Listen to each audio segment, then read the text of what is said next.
Session 39.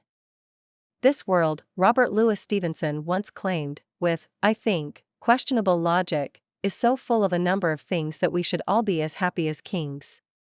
I doubt very strongly that happiness comes from the outside, or that kings are necessarily happy. But I will go this far, and no further. With Stevenson, the world is certainly full of a number of things. For instance, poverty and misery, hospitals and insane asylums, slums and racial restrictions, cut down forests and once fertile lands becoming progressively more arid, war and death and taxes and bumbling diplomats. I know that Stevenson had a different sort of thing in mind, for romantic poets tend to view the world through rose-tinted spectacles, but it is often necessary to counter one extreme with another, and I simply wish to set the record straight. In this chapter, we are going to discuss a number of things to be found in the world and in the minds of its inhabitants: poverty and wealth, second-hand emotions, the relativity of time, praise of various sorts, small talk and how to indulge in it, animals, longings for the past, sounds, eating habits, and many kinds and conditions of secrecy. As you see, when you start exploring ideas, as we constantly do in these chapters, you never know what will turn up. Ideas. 1. For want of the green stuff, there are those people who are forced, often through no fault of their own, to pursue an existence not only devoid of such luxuries as radios, television sets, sunken bathtubs, electric orange juice squeezers, automobiles, jacuzzis, private swimming pools, etc., but lacking also in many of the pure necessities of living: sufficient food, heated homes, hot water, vermin and rodent-free surroundings, decent clothing, etc. Such people live in penury.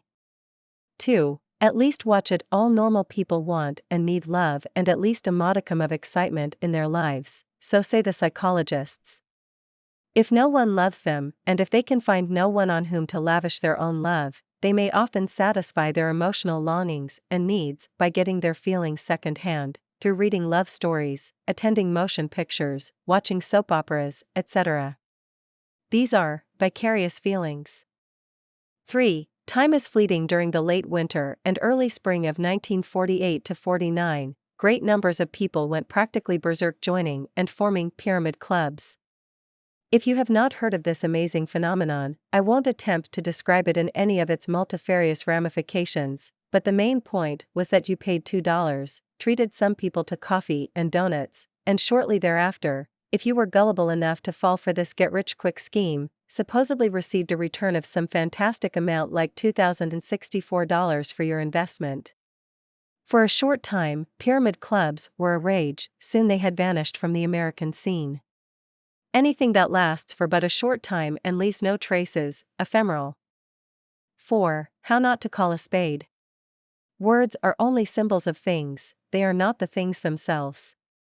This, by the way, is one of the basic tenets of semantics. But many people identify the word and the thing so closely that they fear to use certain words that symbolize things that are unpleasant to them. I know that this is confusing, so let me illustrate. Words having to do with death, sex, certain portions of the anatomy, excretion, etc., are avoided by certain people. These people prefer circumlocutions, words that talk around an idea or that mean or imply something but don't come right out and say so directly. For example, word circumlocution: die, expire, depart this life, pass away, leave this vale of tears, sexual intercourse, intimate relations, playing house, shacking up, prostitute, lady of the evening, fille de joie, painted woman, lady of easy virtue, fille de nuit, streetwalker, hooker, house of prostitution, house of ill fame, bawdy house, house of ill repute, bagnio, brothel, bordello, house, massage parlor, buttocks, behind, derriere, rear end, butt, tail, breasts, bosom, bust, curves, toilet, powder room, little girl's room, facilities, washroom, lavatory, head. The left-hand column is the direct, non-pussyfooting word. The right-hand column is made up of euphemisms. 5. Small talk: whenever I'm in the dumps, I get a new suit. Oh, so that's where you get them. Lend me a dime, I want to phone one of my friends. Here's a quarter, call them all. The doctor says I have snoo in my blood. Snoo? What's snoo? Not a darn. What's new with you? what are twins? Okay, what are twins? Womb mates. I took a trip yesterday. A twip? Yes, I took a twip on a twain. These are examples of badinage. 6. Everything but give milk. You've seen a cow contentedly munching its cud. Nothing seems capable of disturbing this animal, and the animal seems to want nothing more out of life than to lead a simple, vegetable existence. Some people are like a cow, calm, patient, placid, phlegmatic, vegetable-like. They are, bovine 1. 7. Good old days. Do you sometimes experience a keen, almost physical, longing for associations or places of the past? When you pass the neighborhood in which you were born and where you spent your early years, do you have a sharp, strange reaction, almost akin to mild nausea? When you are away from home and friends and family, do pleasant remembrances crowd in on your mind to the point where your present loneliness becomes almost unbearable, and you actually feel a little sick? This common feeling is called nostalgia. 8. Sounds that grate. Some sounds are so harsh, grating, and discordant that they offend the ear. They lack all sweetness, harmony, pleasantness. Traffic noises of a big city, electronic rock music, chalk squeaking on a blackboard. Such blaring, ear-splitting, or spine-tingling sounds are called cacophonous. 9. Eating habits. Lions, tigers, wolves, and some other mammals subsist entirely on flesh. No spinach, salad greens, whole wheat cereals, sugar, or spices, just good, red meat. These mammals are carnivorous.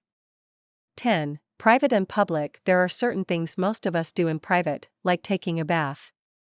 Some people like to engage in other activities in complete privacy, eating, reading, watching TV, sleeping, for example.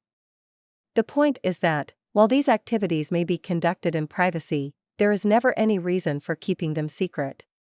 But there are other activities that are kept not only private, but well shrouded in secrecy and concealed from public knowledge.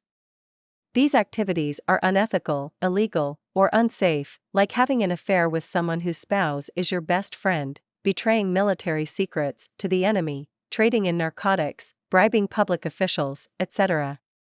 Arrangements, activities, or meetings that fall under this category are called clandestine.